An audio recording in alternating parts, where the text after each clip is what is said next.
আসসালামু আলাইকুম ওরহমতুল্লাহি ওবরকাতু। আশা করি সবাই ভালো আছেন। আলহামদুলিল্লাহ আমিও ভালো আছি।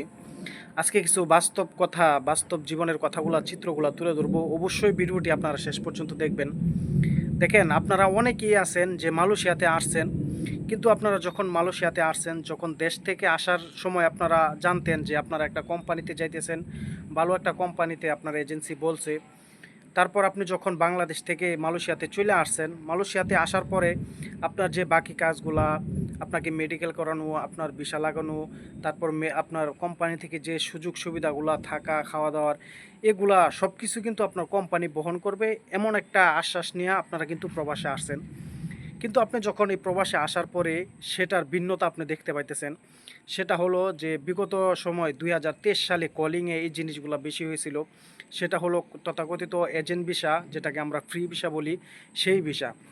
অথচ আপনি কিন্তু আপনাকে আমাকে বলছে যে কোম্পানির ভিসা, কোম্পানির যত সুযোগ সুবিধা আছে সব কিছু আমরা পাবো। কিন্তু এখানে আসার পরে যখন আমরা এয়ারপোর্টে আসি, বাংলাদেশ থেকে যখন মালয়েশিয়া এয়ারপোর্টে আসছি, তখন কিন্তু আমাদের একটা কোম্পানি, আমরা যার মাধ্যমে আসছি, ওনারা রিসিভ কইরা আমাদেরকে কি করছে, অন্য একটা ঘরে, অন্য একটা রুমে নিয়ে রাখছে। এখানে সপ্তাহ 10 দিন, কাউকে 15 দিন, এমন একটা দিন তাদেরকে রেখে তাদেরকে মেডিকেল করাইছে। তো মেডিকেল করায়, মেডিকেলে ফিট হওয়ার পরে তখন আমাকে যে আপনার যে ভিসা লাগানোর জন্য 1 বছরের, সেটা আমাকে ইমিগ্রেশনে পাঠানোর পরে আমার যে ভিসাটা লাগানো হয়েছে, ভিসা আসার পরে তখন একটা লোক মনে করেন আয়সা বলতেছে যে আপনার ভিসা লাগার পরে যে তোমরা যে কোম্পানির মাধ্যমে আসছো, সে কোম্পানিটা তো ব্র্যান্ড হয়ে গেছে, কিংবা সেই কোম্পানিতে কাজ নাই। এখন তোমাদের ভিসা যে লাগিয়ে আনছি, এই জন্য তোমাদের হাতে আমি পাসপোর্ট তুলে দিলাম। তোমাদের যদি কোনো মালয়েশিয়াতে কোনো আত্মীয় স্বজন থাকে, কিংবা তোমার কোনো পাড়া প্রতিবেশী, তোমার আত্মীয় স্বজন ভাই বাড়া যদি কেউ থাকে, তাহলে তাদের সাথে যোগাযোগ করে তুমি পাসপোর্ট নিয়ে যাও, তুমি নিয়ে কাজ করো। এমন ঘটনা কিন্তু অহরহর এই ২০২৩ সালে আপনার হয়েছে। এই কথাটা বলার কারণ হলো, যারা নাকি ভবিষ্যতে আসবেন, অবশ্যই আপনারা মালয়েশিয়াতে আসার সময় সব কিছু আপনি যার মাধ্যমে আসবেন তার সাথে পরিপূর্ণ কথাগুলা আপনি ক্লিয়ার কইরা বইলা তারপরে আসবেন। তখন দেখেন, যখন যে আপনাকে যে এজেন্টটা এই কথা বলতেছে, আপনাকে পাসপোর্ট দিয়ে দিবে, তখন যদি আপনাকে যে পাসপোর্টটা দিয়ে দিছে, পাসপোর্ট দেওয়ার পরে কিন্তু আপনার যে কোম্পানি ভিসা লাগায় দেওয়ার কথা, তারপর কিন্তু সে আপনাকে আর কখনো ভিসা লাগিয়ে দিবে না।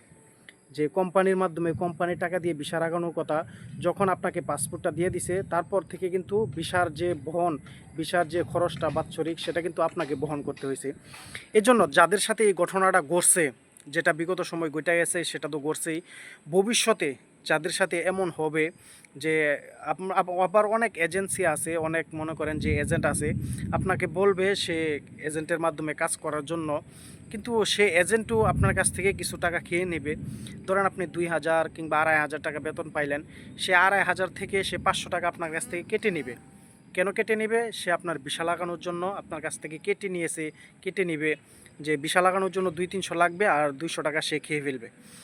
আর মানে যে ঘটনাটা অবশ্যই বেশি হয়েছিল, যে আপনাকে কোম্পানির কথা বলার পরেই কিন্তু এই জিনিসগুলো হয়েছে।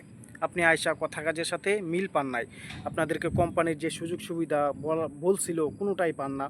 এজন্য এই কথাগুলা বলার উদ্দেশ্য হলো, যারা নাকি বিগত সময় আইসেই পড়ছেন, বর্তমানে মালয়েশিয়াতে আসছেন, যে আপনারা ভুক্তভোগী, আপনারা অবশ্যই ব্যাপারটা যে জানেন। যাদের সাথে এমন ঘটনা হয়েছে, একমাত্র তারাই বলতে পারবে যে ব্যাপারটা কত বড় কষ্টের, আর কত যে মানে বেদনাদায়ক। এজন্য যারা ভবিষ্যতে আসবেন, অবশ্যই খুব ভাইবা চিন্তা, মালয়েশিয়াতে আসলে অবশ্যই খুব ভাইবা চিন্তা তারপর আসবেন, যে ভালো একটা কোম্পানিতে সব কিছু যাচাই করা তারপরে আসবেন।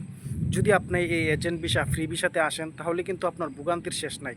কারণ এই ফ্রি ভিসাতে এত জ্বালা, যে একমাত্র এই ফ্রি ভিসায় আছে তারাই বলতে পারবে। আবার এই ফ্রি ভিসায় অনেকে কিন্তু মাসে অনেক টাকা ইনকামও করতে পারতেছে। এটা হলো যাদের আত্মীয় স্বজন, পাড়া প্রতিবেশী এমন কেউ আছে, সে ইনকাম করতে পারতেছে। এজন্য যাদের লোক নাই, অবশ্যই আপনারা চেষ্টা করবেন ভালো একটা কোম্পানিতে আসার জন্য।